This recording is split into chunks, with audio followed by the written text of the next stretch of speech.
Well, how do you plead? Are you guilty or not guilty? We're very familiar with those words. It means that somebody has been accused of a crime or abuse against an individual or against society, and someone else has been given the authority to judge their action. Whether they say they're guilty or not guilty, the judgment will come from somebody else.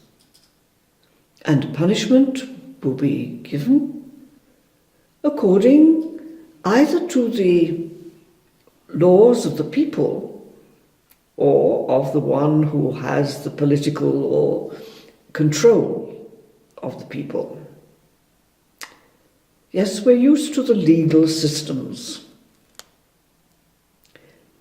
Perhaps it's time this month to ask ourselves some questions about them. Why and then how did these legal systems start? Particularly the one in my own country, my own area of the world, my own culture. Because as human beings, we all have an instinct to recoil, to draw back from pain and suffering. We also have an instinct of compassion, to reach out to somebody in distress or need, somebody waving his hands from the water and saying, "Help, help." An instinct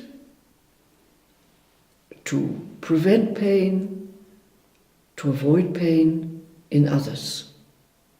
Why? Because we are all one human family, we are one human species, one magnificent form of life in the whole of this universe. Because we are one in our very being, a crime, an insult, an abuse of one is a crime, an insult, an abuse against us all.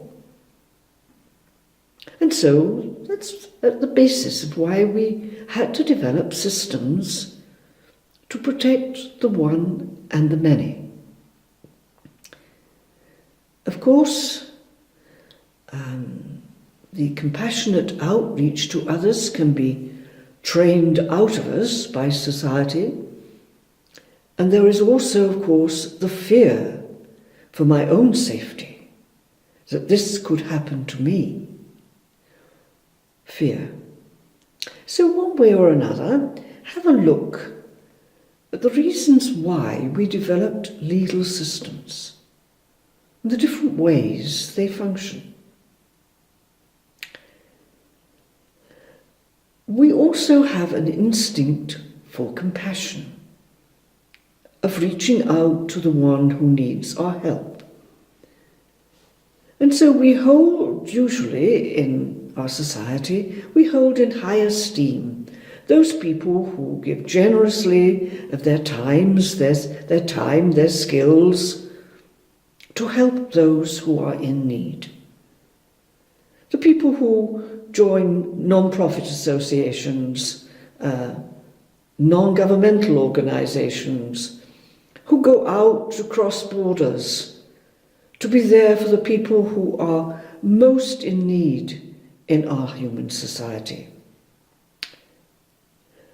We hold them in high esteem. There's something of heroes among us. And so it's particularly great shock when we hear, as we had a case happened quite recently, where we heard that some members of an internationally known organization which works for the disadvantaged and the poor, some members had been accused of actually abusing the disadvantaged people they had gone to help. Most people, perhaps you did too, pulled back in shock, recoiled in horror that you went to help the abused and instead became an abuser. The recalling, the pulling back in the case that I have just mentioned of this internationally known organization was that many people who used to make genuine and generous financial donations to the organization for its work refused to give those donations this year. Everybody was punished by this. And it raises another question for us to reflect on during the coming months. Does punishment ever heal the abuse? Look at the prisons we have. Just ask yourself some questions. The reflection for this month is not a plea that we forgive the abusers or condemn them, but a question of standing back and looking at myself. My instinct for judgment, my instinct for compassion.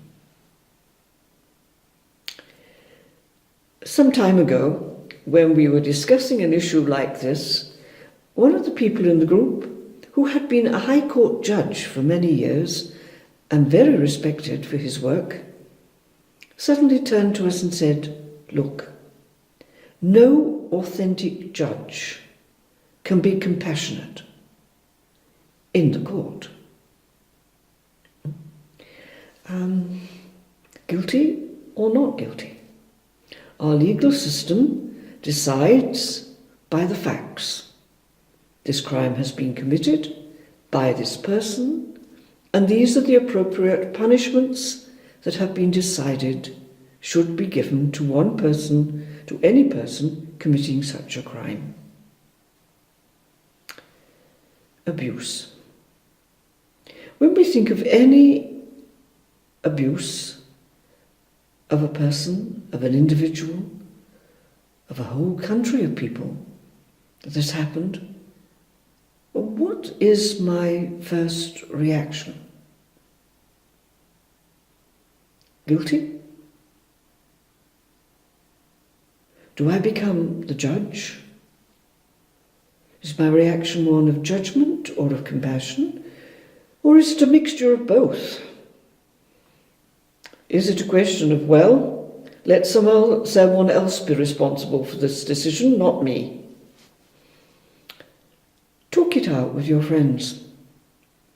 Find out really what your position is. And if sometimes it is judgment and condemnation of the abuser, and sometimes it is compassion, what makes the difference for me? It's natural to recoil, to pull back at the sight of suffering and brutality, whether we see it in actuality or we see it in virtual reality on television or in the theatre. A compassionate person is somebody who just simply cannot bear the sight of other people's pain without reaching out to help the one who is suffering. Compassion is a human instinct.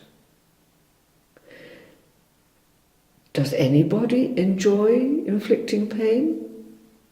Well, yes, we know that certain people do. And we consider them insane, mad. We call them psychopaths.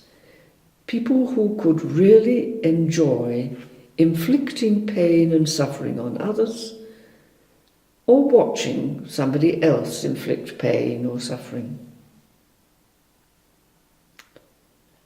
Then I ask myself, who do I exclude from my compassion? Does the person's nationality, skin colour, religious persuasion, financial situation, political party, do any of those things or anything else sway my decision, prevent my compassionate response? When do I act as the judge, the law enforcer? And when do I act as the healer? Reach out with a heart of compassion. And to whom? When we reflect on all these questions during this month, perhaps we'll begin to be more aware of why compassion was one of the foundational teachings of all world religions. Now, for those of us who've been following these series of reflections, this isn't a new topic. We've been here before. But this time, surely we can sink more deeply into our experience. Fundamentally, human beings are loving and caring by nature. Look at a mother with a small infant, or a son or daughter caring for an old and incapacitated parent. We are fundamentally loving by nature, and we are more suited to peace than to conflict. There is always a universal longing for a heaven, a pure land, a paradise. This is our nature. But fear of our own safety, preference for certain friends or a few members of the family makes us exclude others. Our compassion becomes limited. What we're trying to do at the moment is to awaken my ability to realize the impact my actions have on others. My actions, my ability to cause pain, my ability to reach out and support someone in pain, myself. Wake up to that question. Am I accusing the other? Justly or not? And even if I accuse the other in justice according to the laws, can I still reach out in compassion to heal the person, if not the offence?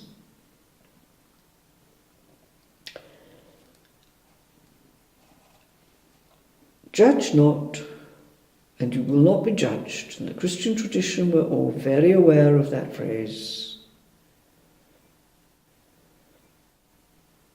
This month, the questions to go are really buried in the reflection we've just had. Every single day, all around the world, someone or groups of people are being judged or helped.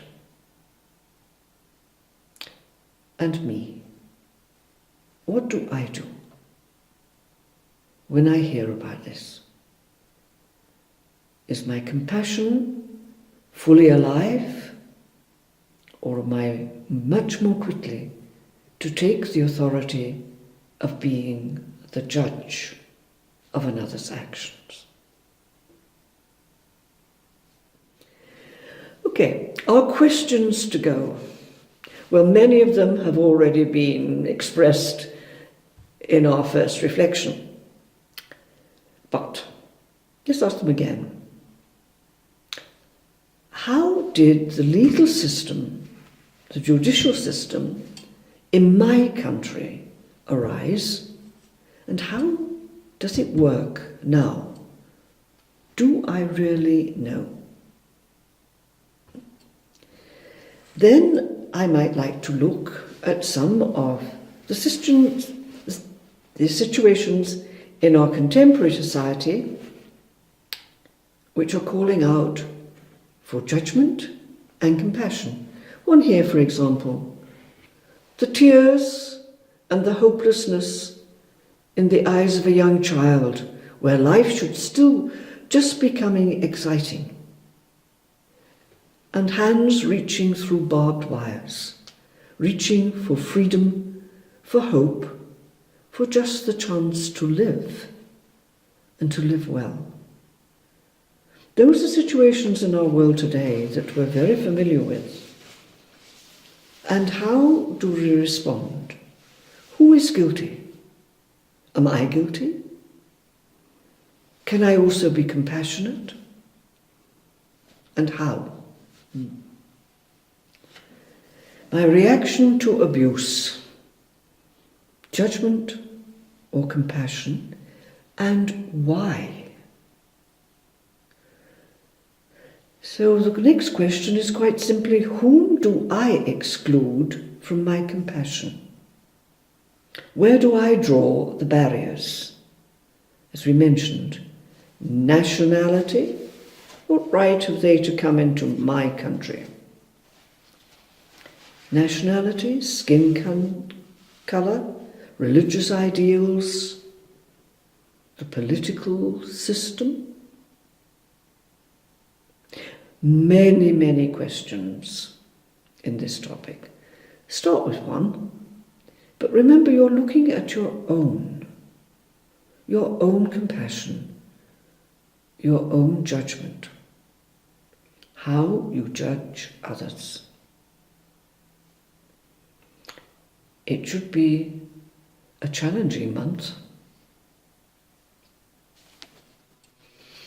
And now let's look at the question to go for this month.